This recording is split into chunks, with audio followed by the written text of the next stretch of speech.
بربكم فاسمعون قيل ادخلوا الجنة. Suara Tiara Marlene saat mengaji jadi sorotan, ngakunya juara 1 lomba baca Quran. Kini terbukti, Tiara Marlene belakangan ini menjadi sorotan karena pengakuannya yang disebut halu. Pasalnya, Tiara Marlene mengaku juara 1 lomba Musabaqah Tilawatil Quran atau MTQ tingkat Provinsi Jawa Barat. Lewat pengakuannya ini, Tiara Marlene seolah ingin membuktikan kalau ia memiliki citra yang baik. Tak membuktikan dirinya tak halu, Tiara Marlene pun pamer aksinya mengaji. Namun, suara Tiara Marlene saat mengaji malah jadi sorotan. Tiara Marlene mengungkapkannya dalam tayangan di kanal YouTube Sambalalap pada Senin 20 Juni 2022.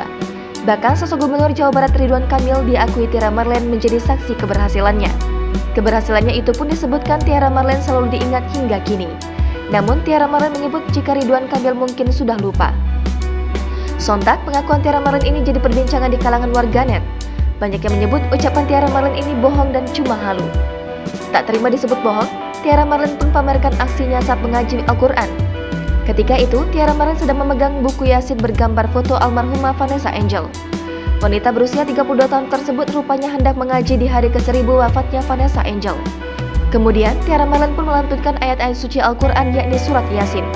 Videonya saat mengaji itu pun diposting di Instagram story akunnya. Lalu, videonya tersebut diunggah ulang sebuah akun YouTube. Suara Tiara Marlene saat mengaji pun ramai jadi perbincangan netizen. Netizen mengaku kalau suara Tiara Marlene saat mengaji ini cukup merdu. Bahkan dari segi tajwid, lantunan Tiara Marlene terbilang fasih.